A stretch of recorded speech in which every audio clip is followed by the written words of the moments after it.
Welcome to the IDP Hunter Podcast. I should say the Real IDP Hunter Podcast. I'm having a hard time saying that, AJ. Real IDP Hunter Podcast with your host, Real IDP Hunter. I'm here with AJ Veal at the Baby Cows One.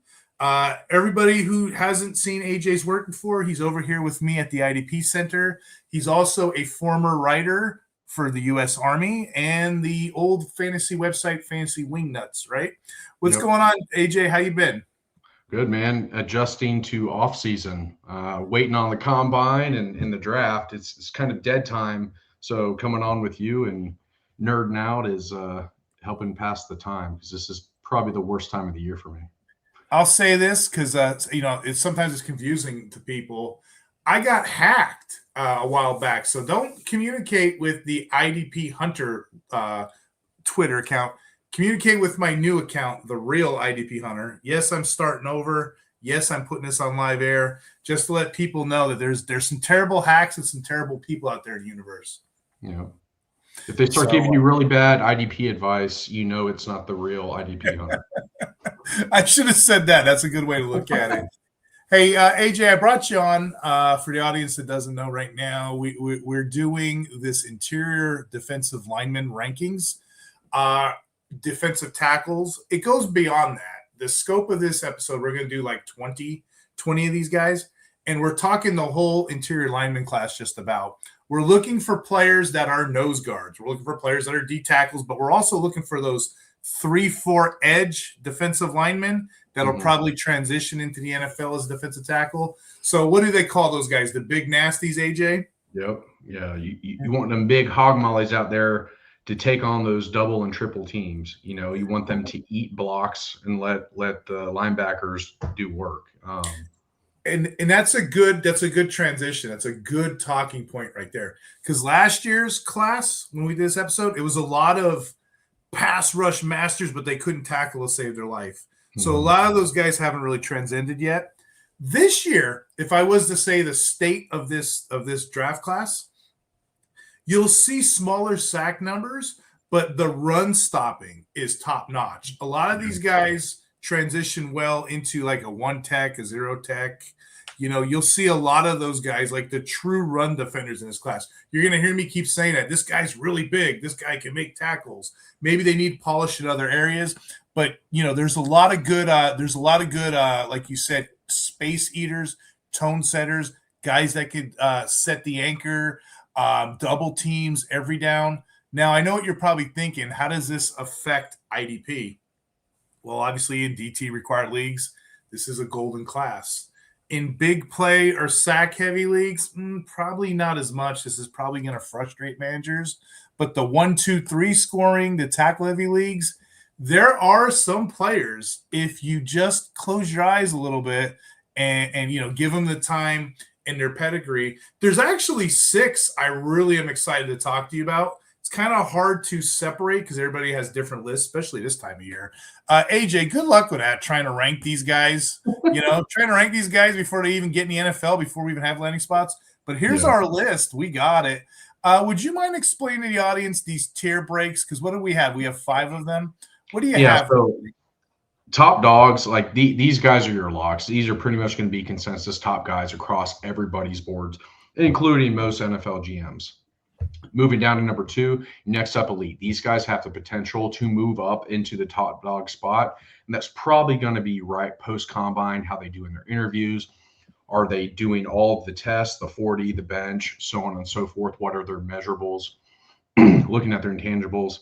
High upside guys, I would not say like completely rule out they can move up, but it's likely these are going to be your guys that are consistent. They can come in and start, fill a void, 3rd, 4th round guys. Your solid rotational, they're average, right? They've had average careers in college. They're going to come in. They're going to be able to sub your starters out. They're going to do what you ask them to do. And then your fades. Steve's got a little bit more information on these folks and why they are here. So these are guys that have some things that have come up in recent research, whether it's their measurables or speeds, their heights, their weights, or the level of competition they played against. Not knocking anybody, but realistically on how the NFL evaluates folks, these guys are down here for a reason, and we'll elaborate more on that. Heck yeah, I guess we should get this list started. So what I did is I made the first tier, we call it a top dog tier. There's really two guys that separate themselves head and shoulder above the rest. The first guy we're going to talk about, Peter Woods, Clemson. He's a former 5-star recruit. He has the pedigree. Okay, the two things that will stand out on tape is his speed and his size. He stands at 6'3", 315 pounds, AJ. That's the first thing that jumps out to me. The second thing that jumps out, he's got a quick first step. Arguably, probably one of the best first steps in the class. He understands how pressure works. And this is a draft class of like strong run defenders. He's top notch with getting the pressures on the quarterback. I've heard this before. I don't know what site, so I don't remember. I'll cite it if I can find it in the comments later. They labeled him a positional chess piece. I thought that was neat because he can literally be moved around. He can play a 4, a 5, different alignments in the games, regardless of what tech he's going to play. Here's my player comp. You ready for this? Yeah. He's what would happen if Walter Nolan and Fletcher Cox had a baby. Okay, I can dig that. I can see that. Yeah, and his pass rush is excellent. Like I said, 22% in true pass rush sets.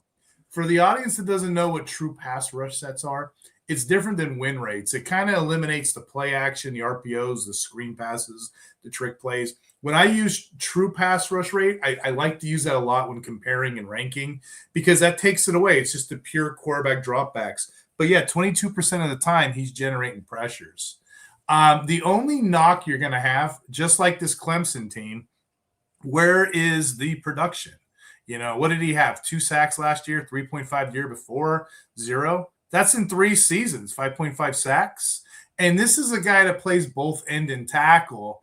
AJ, you follow Clemson, don't you? I wanted to tell you this. One of our friends, he's actually a coordinator over there at Clemson now. He was saying the team changed from a 4-3 to a 4-2-5, and that may have hindered not just Woods, but a lot of guys, a lot of the prospects in his draft class. So it could be a scheme change. But any thoughts on Peter Woods or that scheme in general? Yeah, and you know, we had talked about this before. Clemson is in the middle of a shift, right? They've been a blue blood for a long time. Dabo has been at the top of his game, but Dabo's game hasn't evolved, and it's affecting the team. We've seen historically when an offense sputters, it impacts the defense, right? Clemson's been known, so going back to Dexter Lawrence, Christian Wilkins, maybe a little bit before that, back when Taj Boyd was quarterback, you know, they were getting top folks on the up and up constantly, consistently every year. They were contenders, Trevor Lawrence and them. It was kind of the changing of the guard. Like, do teams truly fear Clemson anymore? Is that defense what it is? You know, we look, they've got a stud corner. They've had a really good D-line, really good linebackers. But I think with the scheme changes and the talent that's coming in, and maybe even the coaching, you know, we're seeing this coaching carousel evolve too.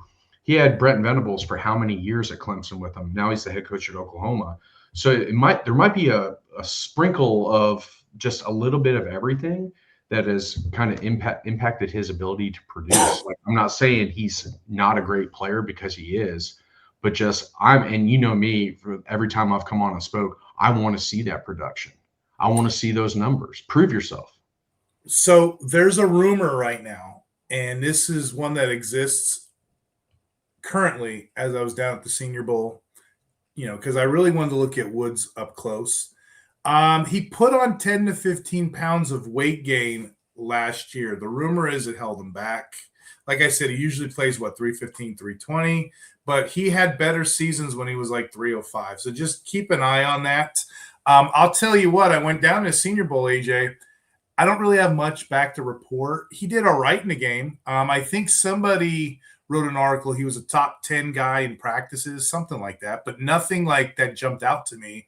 So more to follow. He's still the number one. He's a consensus number one right now. But the combine, I want to see what he weighs in at. And if he's still bigger, which is what he wants to play at, right? I want to see if he can do all the athletic things that we know that he can do. Yeah. Moving on to number 2, I have Caden McDonald at Ohio State. First thing that stands out again, I sound like a broken record here, is the size, 6'3", 326 pounds. This is a player with a bigger frame. Unlike Woods, this guy can play at the big weight. So that's why I kind of have both neck and neck here. Next thing, he's got super elite run defense, 13.8% run stops. That led the entire nation in that category. Stops being the true indicator of a defensive tackle to me. Rather than just the tackle, this guy's making clean tackles. They're not getting the first down. So yeah, he leads the country in that category. One more point, the third and I guess the last point that stands out to me, it's his dedication to improve on his pass rush. He had a 20% true pass rush rate this season, as opposed to just 9% last year. That sort of spike improvement, that just shows me he's an attention to detail guy. He's going to get coaches coaching him up next level.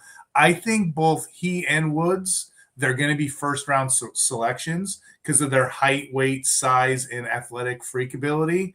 Pending there's no surprises coming into the draft, but I think those are the two guys in that tier.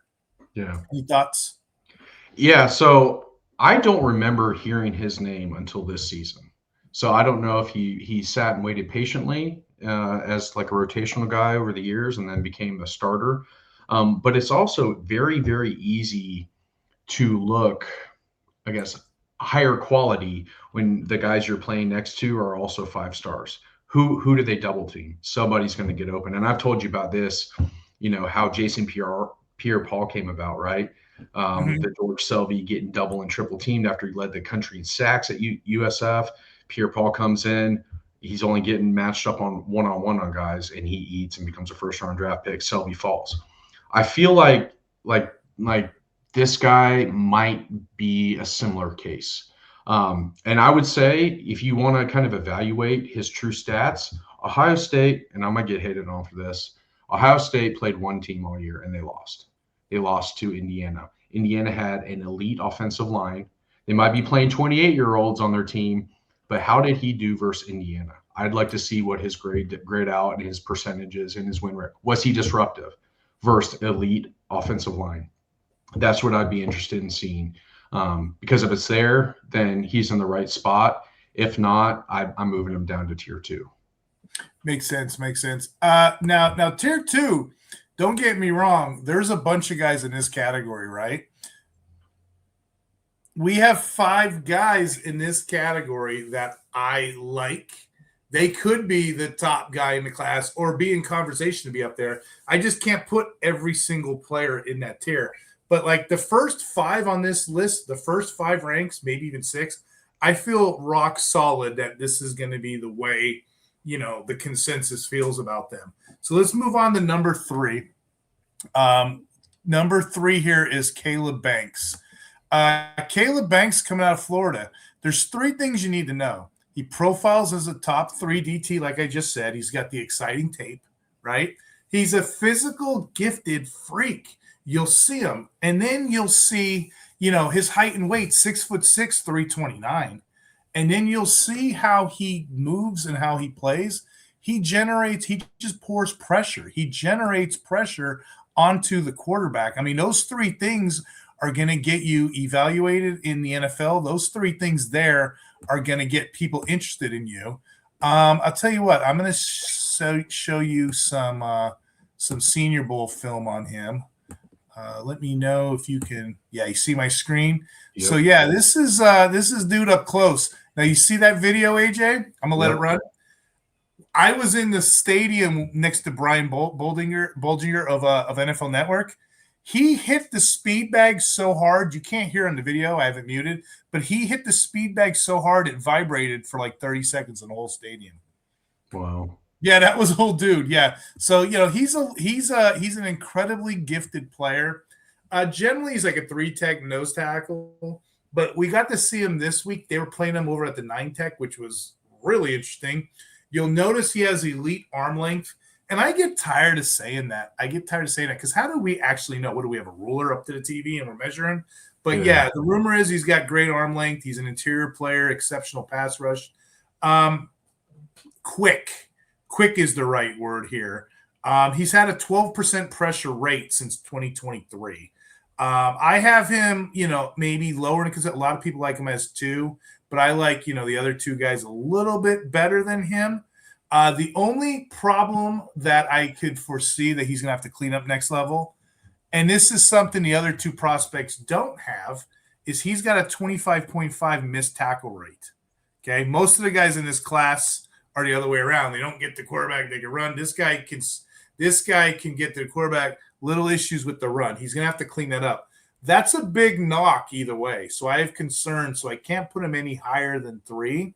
But, as far as pass rush build, just being a baller, he's head and shoulders above the rest. But like I said, we're talking about pick 3, and he's a baller. And it just shows you how deep this class is going to be. Yeah. Yeah. He, as a Gator fan, I watched a lot of tape on him.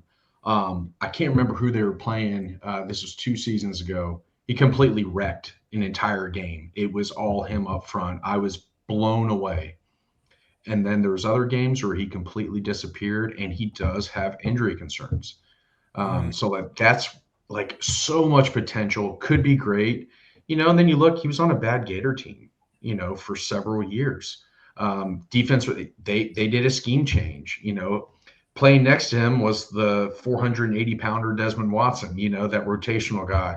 So I think you have him in the right spot because of what he can do and that potential he has. And he's definitely ahead of the rest of the guys, except for the next person that you and I spoke about. Yeah, let's just get right to it. AJ is referring to my DT4, which is getting a lot of press after Senior Bowl. Hey, AJ, fun fact for Lee Hunter. You ready for this? Per PFF College, since 2023, he's had 146 tackles. That ranks first among all these positions in this class, right? He's had 38 tackles for loss with no gain, also first amongst this position group. 81 run stops, first as well. 75 QB pressures at second. I'm going to let you take it, my friend, because you just are geeked up to talk about this player. Those numbers are phenomenal. Production. I mean, I want production. I could care less that you have, ball Hakeem Olajuwon length arms and you weigh 742 pounds. I want you to produce and produce at a high level. Now, I'm not going to forget the same thing I said about the gentleman from Ohio State. I'm going to say right about him. Texas Tech is some of the best D-line front 7 that money could buy. All that old money came right on in and purchased all of these quality athletes to put around him, right? And we can go on IDP about Texas Tech's defense this year. But Hunter came out to play. He was so fun to watch. Last time I got excited about a defensive tackle the way I did watching him this year was Ndamukong Suh. Suh should have won the Heisman that year. Not saying Hunter should have won the Heisman. It should have been his teammate, Jacob Rodriguez, in my opinion. But Hunter's fun. Every mock draft that I've just been sitting laying in bed at night on my phone board waiting for football to start again, every team, if Hunter's there, I'm taking him. He is a guy that's going to start right away. He's going to wreak some havoc. He's going to do what you need to do. And he's got that it factor, that motor, like he's a dog. I coach. I want my players to be dogs, and he's got that factor that I want. And he's got a really good last name. Hey, the IDP Hunter. Yeah, I got you. Mm-hmm. Hey, so a couple notes here.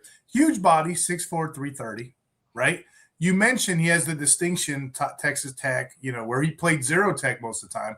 One of the top defensive lines in the country, if not the best. I mean, we got a couple that we'll probably talk about here. But he also had a run stopping, which was one of the best in the entire 2026 draft class. Senior Bowl week, he was unblockable. He showcased that on one-on-one drills. They moved him around a lot during the Senior Bowl game. Originally, I thought he was going to be like a zero tech interior. But, yeah, he's rising up boards right now. He's a very interesting player. Question for you before we move on. I have him projected as like a fringe first, second round. First, maybe early second. Top 50 prospect. Agree, disagree?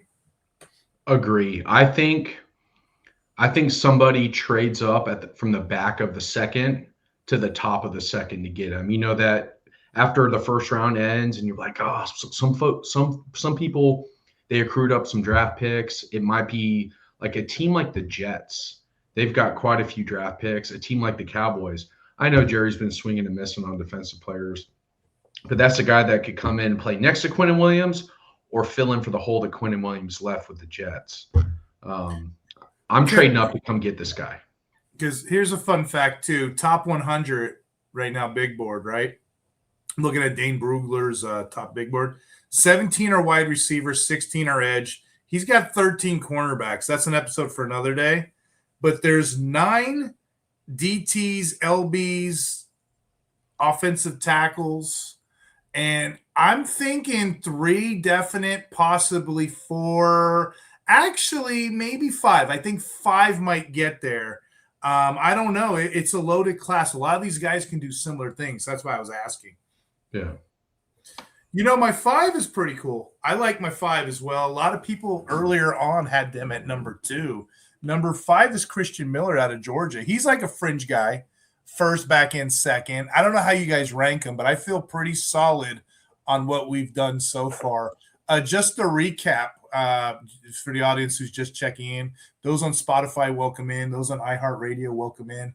If you want to come over to YouTube, you know, me and AJ Veal, the baby cows, we are over here talking about prospects. We're pulling up some tape over on the YouTube channel because we got to see these guys in drills. Here's a recap of what we did so far. We got DT1 Peter Woods, DT2 Caden McDonald, DT3 Caleb Banks, DT4 Lee Hunter, who was shooting up boards. DT5 is Christian Miller. And I think they're all in that same conversation. It's going to be what team likes what prospects better, but I can see those 5 going down the board that way. So, again, another fringe first-round talent. I like a lot of these top 5, as I said, especially for IDP. Leagues that me and AJ play in, look for tackles for loss. If you got a tackles for loss, that's over 2. Like there's that one league we're in and we get 4 tackles for loss, 4 points. Okay, I'm looking for penetrators regardless of where they come on the field. And that's what these guys do. The problem I had, his pass rush, he only got 4 sacks last 3 seasons, but sacks are so fluky. I look more at the pressures and what they can do. I mentioned this earlier, run defenders here, they're neck and neck right there with the top guys. You'll hear people say about Miller, he's a reliable tackler. It shows up on film. It really does. He's a reliable tackler. My only concern, and this is where I kind of separate the tiers, 19.5 missed tackle rate last year. That ballooned up from just a 5.9 last season. So that's why I dropped him from 2 to 5. There's a story there that I don't know. There's probably a reason, but I'd like to know why that happened. But yeah, Miller is an exceptional athlete. I just have that question heading into the combine. The entire defense was a notch down from where the Bulldogs have been for the past 5 or 6 seasons. I mean, look at the Eagles. How many Georgia players did they draft? There really wasn't that guy this year on that Georgia defense, you know, and then they had their 2 or 3 losses, which, you know, in recent reality, us living here in Georgia, you know, all the Georgia fans were a lot quieter this year. And I think it just kind of impacted the entire team. They weren't the team they thought they were, you know, so it's I feel like his stats reflected that, as well as everybody on that Georgia defense and that Georgia team, period. It was reflective of their performance. So moving on to 6 here, I got Dominique Orange, one of the best nicknames in this draft class, okay? Big Citrus, okay? He's only 22, got him projected as a second rounder. You won't see any tape on him getting knocked around, and that's kind of his game. He's likely a nose tackle type player, but, you know, obviously running downs, this is the type of player you want here. Made the Bruce Fieldman freak list, right? You ready for this, AJ? Known to bench 450 pounds, squat 650, clean jerk 365. Vertical jump, allegedly is 34 inches.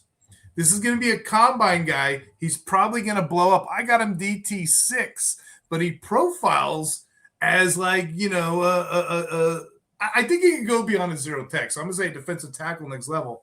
Folks have him. I've seen some lists. They have him as their DT3, but he's likely to going to keep pushing momentum, come combine time.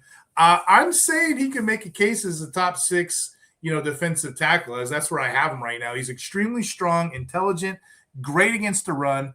He's known as an immovable force, just a strong guy. Great run defense. The only issue, again, is the missed tackle rate is a little bit higher, 21%, but he makes the tackles. He gets double teamed a whole lot. In fact, that's another thing that he does well with. He handles getting moved by 2 guys. He's going to be a gap eater next level. I like this guy, but the issue with why is he down here at 6, and he has a lot of highlight film. And that's another thing. Be careful when you're watching highlight film to be actually evaluating these players. When you evaluate him, you'll see he's lacking the pass rush. He's only got about 5 to 6% win rate, depending on what season you're going to look at. So he's a neat prospect, neat nickname, neat player. Be careful with this one because he could possibly be a 2-down player next level. Yep. Maybe they pull him on obvious passing downs. He's a goal line guy, but he's just an intimidating presence. Like, I don't know about you, AJ. Like, if I had a team, I'd have him go off for the kickoff for the coin toss so the other team could just stare at him. 6'2", 328. He's not the tallest guy, but he's just a massive, immovable object, as I've said before. Yeah. I'm putting him in the Zeke Elliott, the 1980s high pads, just letting it all hang out, going out for coin toss.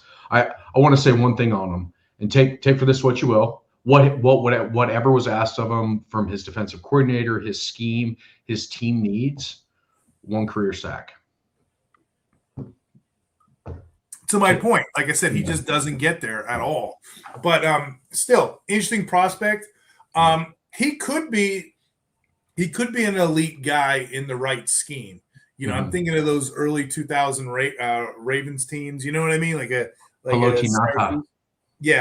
Yeah, I can see some defensive genius putting him somewhere and making him go because he has all the right tools to be a success. I have him as one of the better prospects in this draft class. In fact, I can go about 7 deep in these drafts that we play in, and I'm okay. This next guy is another one that has a potential to be elite. DT7, Darrell Jackson Jr., Florida State. He's 6'5", 328. He checks that box, right? He's the son of the former NFL wide receiver, Darrell Jackson Sr., right? He brings that prototypical NFL frame. He's got rare length for his position. You'll hear people throughout this draft class talk about guys' arm lengths and this and that, whatever. Well, as a defensive tackle, he's got a 35-inch arm length, so no one's getting away from this guy. He stands out on tape. He's had a couple – he's using the portal to his advantage. He's using it strategically, AJ. He's been to Maryland, Miami, Florida State. All of these landing spots, he's always been the guy. He's always been, top-notch at his program. He's carved out meaningful roles. And I guess that's the comp I have for him, the guy. He's totaled over, 1,500 plus college snaps. So he knows how to get on the field. He knows how to start. He knows how to play at elite level against higher level competition. What shows up to me is his IQ. He understands blocking schemes well. He understands that gap integrity. You won't see him get ran over much. You won't see him in the wrong spot. He plays disciplined football, especially when in college, these guys play a lot of RPO and this and that. So you have to be in the right place. He rarely looks out of position, and that's stuff that I like, as an IDP player, as a defensive minded guy. I like players like him. But see, the only knock on him too, and I'm going to keep saying this for his class, he projects primarily as a run defender at the next level. He's got that powerful interior presence. But why I'm so intrigued by him and why I have him this high, he fits that classic NFL archetype. If we're playing Madden, we're building a player. This is what we'd want, the 6'5", 328-pound phenom. He's going to be right there with those top 5 guys, 6 guys that I've mentioned. I got him as a second, third round grade right now, depending on how teams, are in need of interior linemen. But he's definitely in the pecking order. Again, just to just to put the whole thing out there, he's not elite with the pass rush. The win rate could be better. That pushes him down a little bit. But he's powerful. He has that top billing. 11.5 sacks in 5 seasons. It's decent. But, he benefited from that 5th year, that COVID medical year that these guys got to do. Yeah. He definitely benefited for 5 years, but 11.5 sacks. Okay, that's good. But for 5 seasons, you spread it out. Not so much. Yeah. So, I got him lowered a bit. This is just for this year. Like last year, all these guys had all the pass rush stats and whatnot. This year, this is more like a run defender, straight up NFL archetype draft class. And he's right in the thick of it. Yep. Same thing. I'm going to move down a little bit. This is where in the tiers, this is on the draft class when I start looking at high upside guys. So these next guys from 8, 9, 10, 11, 12, 13, 14, 8 to 14. There's a lot of interesting tape. There's a lot of interesting stuff here. More like if I can put this guy on my taxi squad and watch him develop, he's probably going to pop for me.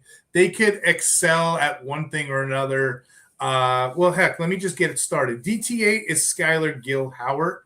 He's probably the last of the top tier names that you hear. Stands at 6'1", 290. He's incredibly strong for his smaller frame. People are going to lose their minds at what PFF has right now. They have him as a 90 overall grade. I got him down as DT8. They got him as a 90 grade. People love this guy. I'm telling you, he's really, really good highlight tape. But be careful. Be careful. Because the games that he has all of his strong padded stats, if you will, they're against the weakest of competition. He also got to benefit by playing on one of the best defensive lines. He had Romeo Hyde on one side, Lee Hunter on the other, Taking that I got him as the DT8, I'm saying he has the potential. I just don't want you go on reaching if you know this guy or you've seen him in college. We've heard these stories before, huh, AJ? Yeah. When you look at like his size, right? He's a little bit smaller than the other guys we've been talking about. So just quick looking at his stats, played at Northern Illinois, then transferred to the best team money could buy. He's playing against next to all these studs, and he didn't really produce, but the athleticism and the size, I do want to say he did register an interception that was returned 55 yards for a touchdown. I love seeing a big man score a touchdown, especially when they're just chugging along, just trying to get there, like don't fumble the ball. So I think he's in the right spot. He had a lot of potential, could turn into something. He could even drop a tier down, just based on his size and lack of productivity. Even coming out of the playing in the MAC, 4.5 sacks. That's it. So, for an IDP standpoint, all of these guys I think could be drafted in the right kind of drafts. Like if you're playing in deeper leagues, what have you, I think every single one of these guys has a potential to be someone's DT1 at some point or another. I just have ways that I pick them apart. But yeah, that's a solid 8. I'm going to talk about my next guy, okay? This next guy is kind of a sleeper for me, DT9. I had him as a sleeper early on in this process. A lot of people, though, are catching on to him, especially what we've seen. If you see the video, I got him on the pad bag drills down at the Combine. That Cleveland defensive coach, he wasn't giving him any breaks. They were doing this in front of the fans practice night. But Grayson Halton, I really enjoy that. Here's another fun fact for you, AJ, okay? As a late round sleeper, Grayson Halton out of Oklahoma, 77.7 overall PFF grade. He's got an 8.6 pass rush grade, a 7.6 run stop grade. This guy can do it all. He's 6'2", 293. That passes the eye test to me. Now, granted, slightly undersized, but he knows how to get to the QB. I'll keep talking about these sizes throughout this podcast because I really think for this episode, the position, the height, the weight, it kind of matters. Like I said, to me, he's a sleeper. I seen him before the Senior Bowl. He checks out everything I wanted with the 29 pressures last year and the 30 the year before. he's going to be some teams, DT1. Yeah, so going back to what we were talking about, Peter Woods, right? Guess who the head coach is at Oklahoma? Oklahoma, Big 12 in general, this is before all the conference movement and conference realignment. Oklahoma was not known for quality defense. But since the DC from Clemson, Brent Venables, has taken over, they're starting to produce. I'm sure you're going to talk about in your, the outside linebacker draft. Can't remember his name. Mason Thomas, like another guy. We talked about a couple safeties last year and linebackers coming out of Oklahoma. I'm looking at stats. He was a 2-year starter. He's loyal though. That shows something. This guy did not in the past couple of years of transferring in and out and wanting to be the guy. He stayed all 4 years at Oklahoma. I'm seeing 8.5 sacks, 3 forced fumbles, and he's got a lot of. Last year he had 22 assists. That shows a motor for me. That's not I'm getting double teamed and we're going to quit on the play. That's the dude trying to chase a guy down using pursuit angles. I want that on my team. I like that. Maybe he's a little undersized like the guy from Texas Tech we just talked about. But I can dig it. I like where he's at. Moving on to number 10 on our list, we're just flying through these. I'm telling you. Rayshon Benny out of Michigan. I've really warmed up to him. Look at the drills here, AJ. Look at him just going to town. I really warmed up to him during at the Senior Bowl. I already liked him as a prospect. Of course, he was on, the Michigan team, the championship Michigan team, 6'3", 296. He checks out. I may be higher than the consensus on him, probably. He interviewed with me down there. He interviewed well. I got to see him up close. If you look at both seasons, the 24 and the 25, he's got 38 pressures total. But what I would say is he's starting to figure things out. Here's where Benny excels. You ready for this? He had 0 missed tackles. 0. He's also a strong anchor, and he doesn't lose. He holds that well. He shoots the gap well, is a better analogy. A 4.6 missed tackle rate his entire career. It's elite play, and it's outstanding. The only knock I have on him, again, he's a 5-year college player. He's a little older. What's he going to be, 24 as a rookie? But again, we've done the dynasty data. Defensive tackle, you can play a little older, 26, 28, 26, 29. So I'm okay there drafting an older defensive tackle. But, yeah, that's my notes on Benny. Like I said, he fits the profile. 6, 7, 8, 9, it's probably going to come down to which team likes these players better because there's not that many differences in their gameplay. Yeah. I would also say keep in mind, since Michigan, their national championship season, the defensive players, specifically their linemen that have been drafted, key in on their production at the NFL level. It's just something to keep in mind. I'm tracking, but do a little bit of recon on your own about their production at the next level. There's a lot of elite guys on that defense. They weren't all asked to do anything exceptional above and beyond because they played really well as a team. But as individuals in a fantasy setting at the NFL level, there's a lot to be desired. So moving on to DT11 in this high upside tier, number 11 we got here is Zane Durant. Durant or Durant, I don't know how you say it, but he's 6'1", 290 out of Penn State. You know what? I feel like he could overplay his ranking. I really do. Some people have him higher. I have him at 11. I think I'm okay at 11. Many sites do, actually.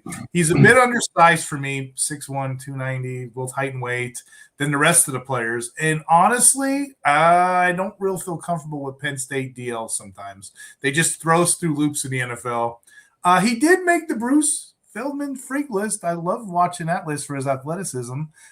He's done some things, in his college career. He's got a nice little resume with the 8% run stop rate in 2024, and he somehow got better in 2025. So, again, he's probably better than his DT11.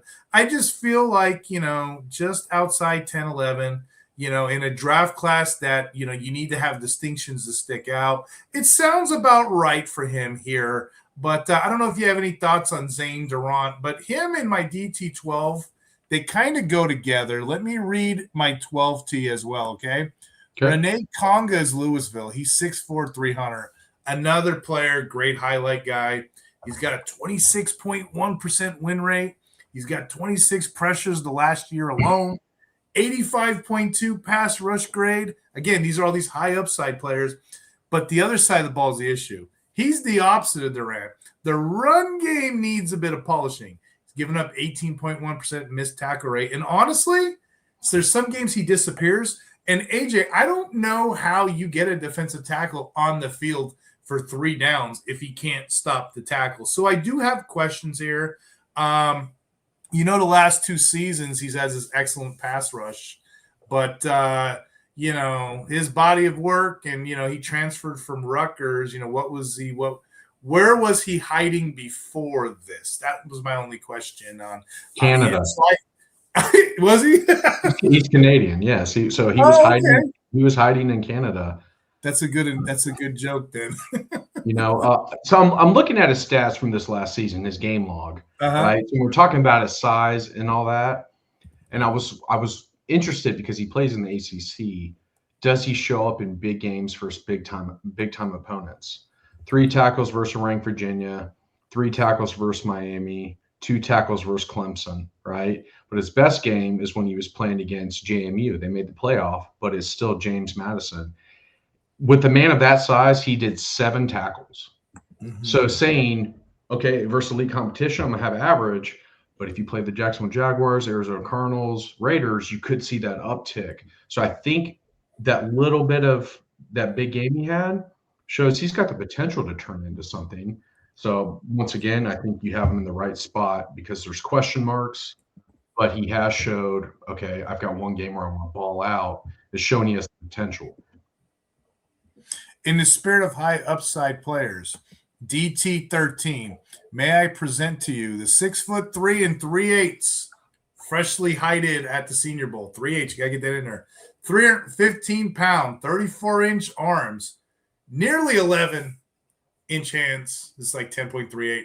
And this joker could fly. Chris McClellan out of Missouri. If you guys were following my videos, I loved this guy down at the Senior Bowl. I kept talking him up the whole week. Chris McClellan, there's a lot to like here. He's an elite run defender. As I mentioned, 6'3", 350. I like stuff like that. Going to see him up close was neat.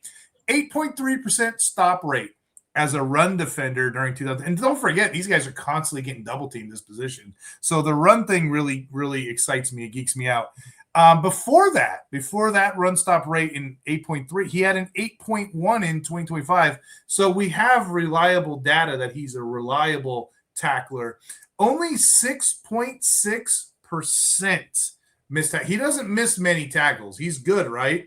But his pass rush, again, it's a work in progress, 10.3. It's not great. It's not bad. It's somewhere in between. But in 2024, it was 3.8. So he did shoot up from 3.8 to 10.3. I don't know what's going on there. I guess the label I put on him is he's not a reliable pass rusher. But if you're a guy in a tackle-heavy league, IDP league, or even a team that just needs to stop the darn run, there's a lot of teams out there like that. This guy would be your choice. He's an elite prospect for those tackle-heavy leagues. So this is a former teammate of our fellow Florida Gator we discussed. So he transferred from Florida. He was average. He was a 4-star out of high school. And the same thing I said about Michigan. Look at Missouri defensive players that have been drafted. Have they been exceptional? Have they balled out? Have they turned heads? No. Have they done what's asked? Yes. So I'll just keep that in mind. But talking about flash in the pan like we did for the Louisville guy, in a game versus Arkansas, he won SEC Defensive Lineman of the Week, and he registered 2 sacks. So has the potential. Typically, on an average day, he's going to do what you ask him to do, 3 or 4 tackles. He also had a 7-tackle game. As a D tackle, playing in the SEC his entire career at Florida and Missouri, he's playing the elite guys. He's playing versus the linemen that are all going to get drafted.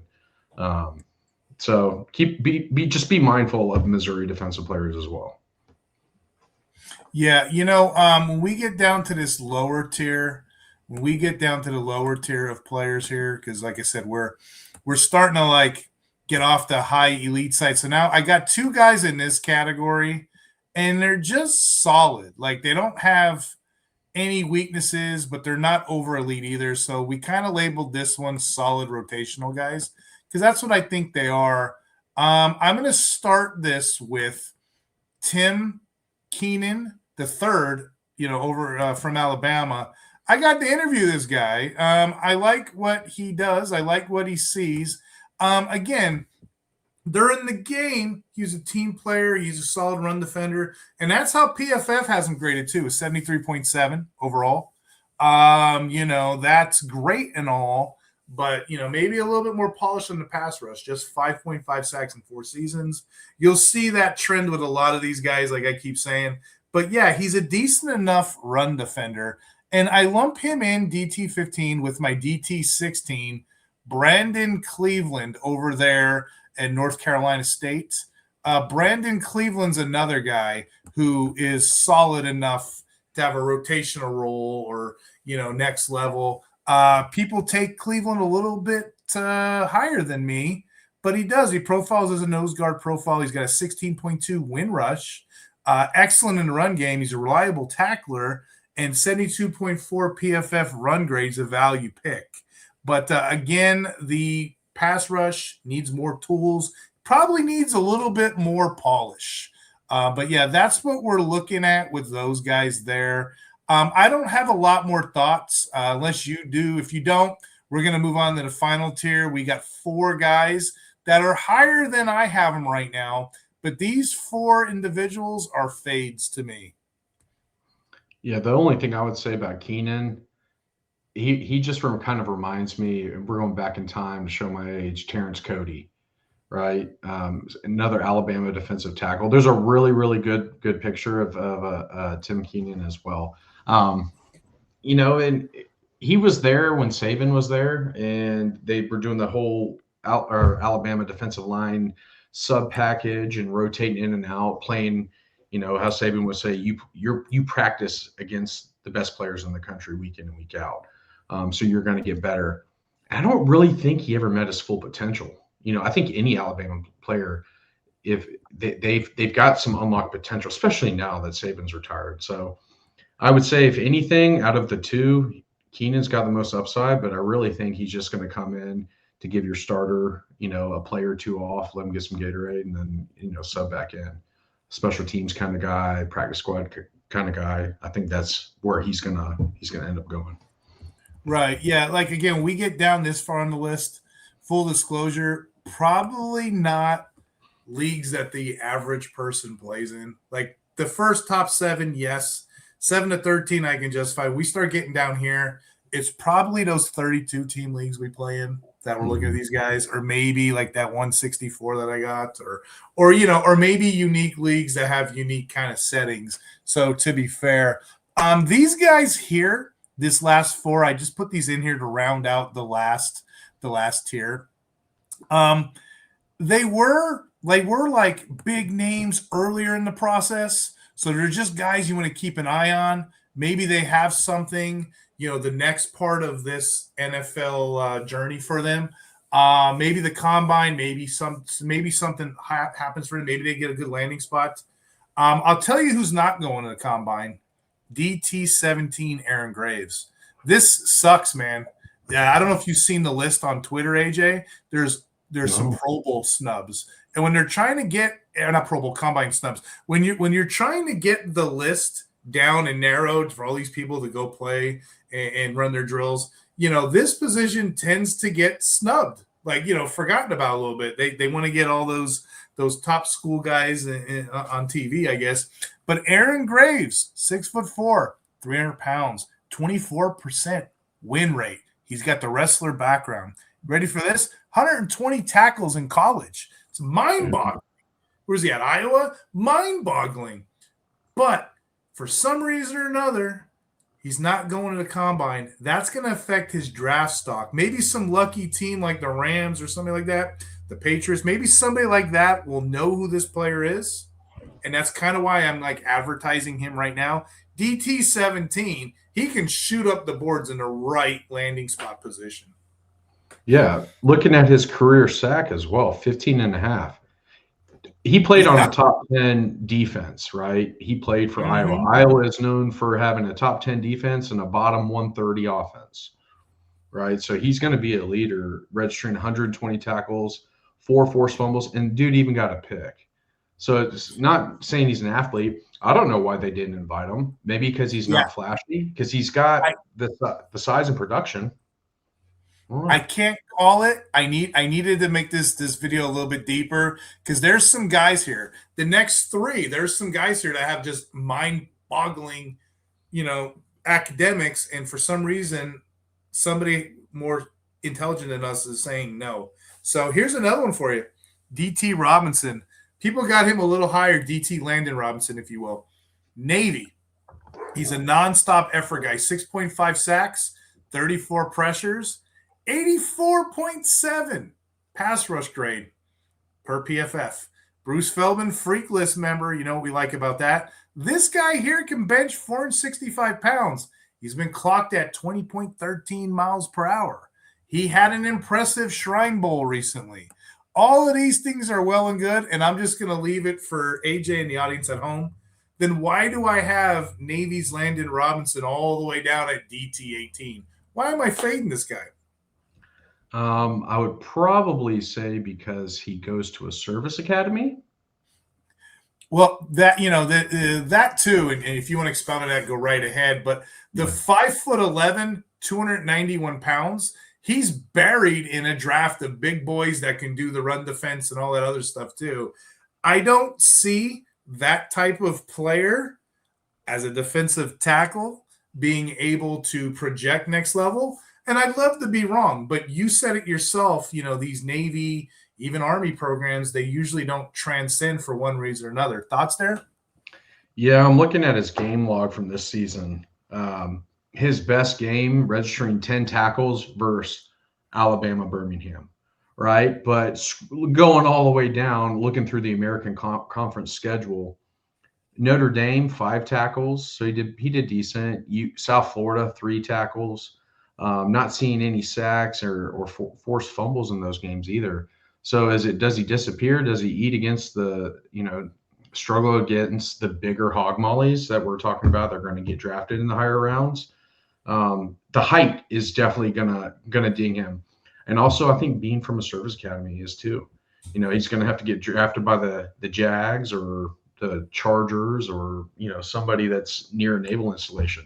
That's going to be priority. He might just say, hang it up. If he gets stuck on a practice squad, he might hang it up and go become an officer for the next 20 years and be, our next fearless leader. Who knows? Question marks on him. Keep an eye on him.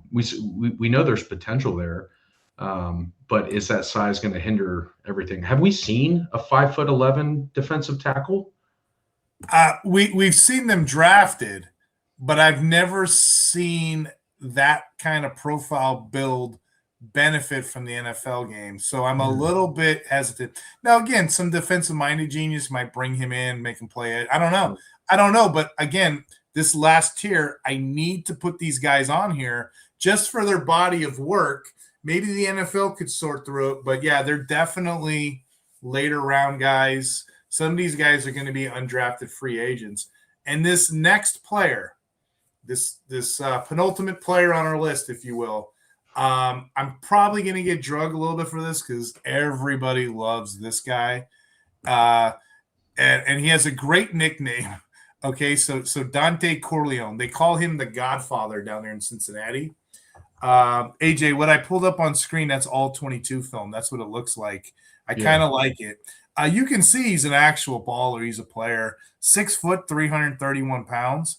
So I have him as my DT19. PFF has him as their 6th best defensive tackle. I have him at 19. One of us is wrong here. Something has to give, right? So I got some interesting things to say here about him. No disrespect. He's got the stats.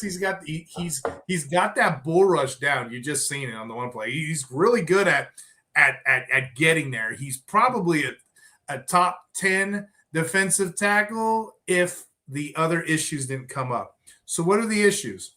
It's rumored he blew up to 350 this year. He's a bigger guy, and he's been diagnosed with blood clots. Okay, so this is a medical red flag to me. He's had knee and ankle issues throughout his career, and he hasn't been healthy. But he's a kind of buried behind plenty of guys in his draft class that do all the same stuff. So my logic to you, AJ, is why would I take a player when I have other guys, especially those top 13 guys I just mentioned, that don't have any of the medical issues? So I'm thinking he's a day 3 guy now. Somebody's going to take a flyer on him. But IDP-wise, I'm kind of fading Corleone. Yeah, and we're actually on the videos you're showing the after he's out of the play. So once the running back gets past him, it could be his size or that he's almost 400 pounds. I'm not seeing that hustle. I'm not seeing that motor, that engine. I think he does what he needs to do for his position, what he was asked to do at Cincinnati. Level of competition he played against as well could factor in. Then we have the medical issues. However, spending a 6th or 7th round draft pick on a guy that was once considered to be a top 5, that's a shot in the dark. Okay, yeah. A guy like Sean McVay, he might be like, what, that dude's still sitting there in the 6th round. Pull the trigger. Let's get him in as a rotational. We're not going to ask him to do a lot. We're going to ask him to come in and let Kobe Turner, sub out. Because that's the kind of guy he could be. He could blossom into your true starter. The other guys this low don't have that factor. So my last guy on this list, I had to come up with a sleeper. I had to come up with a dart throw because we went hecka deep. A lot of people that listen to this podcast, I appreciate you because I know a lot of your leagues won't have 20 defensive tackles featured. But let me give you one sleeper and keep an eye on this name. Caleb Proctor, 6'3", 280 pounds from SC, Louisiana. Okay.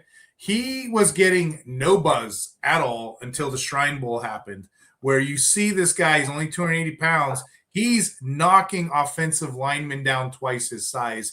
Scouts have noticed. He's getting a little bit of buzz on the Twitter streets right now. He's likely going to be an undrafted free agent, maybe. He's a smaller school guy. But just look at his tape and look at his production as a pass rusher.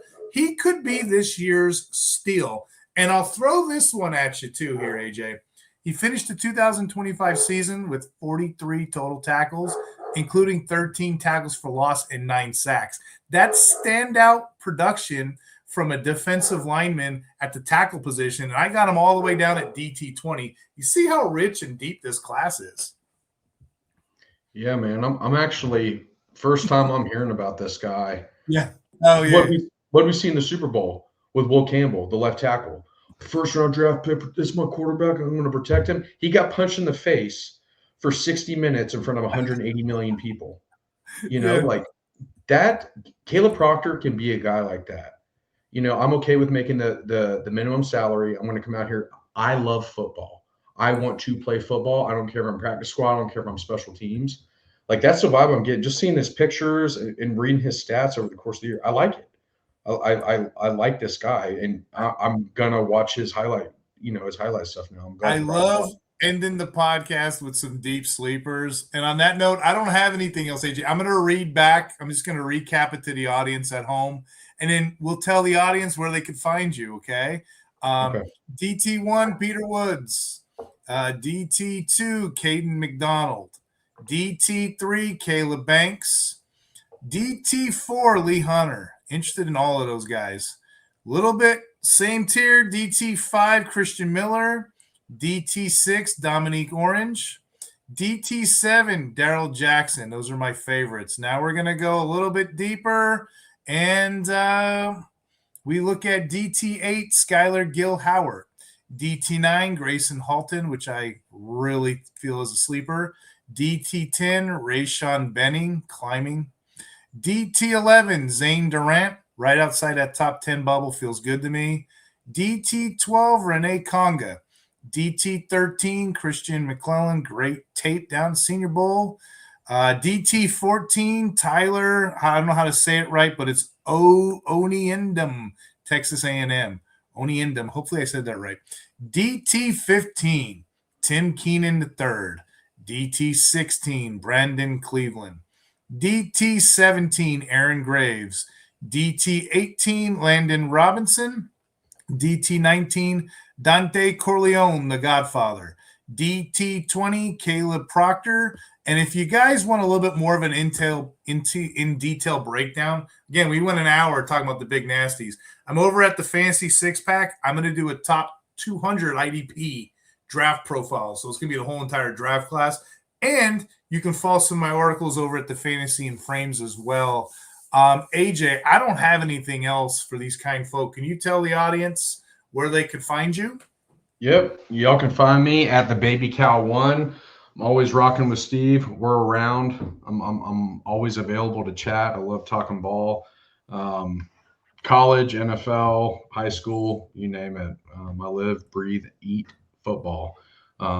Even playing video games. That's what I do. So hit me up. Talk hard, everybody.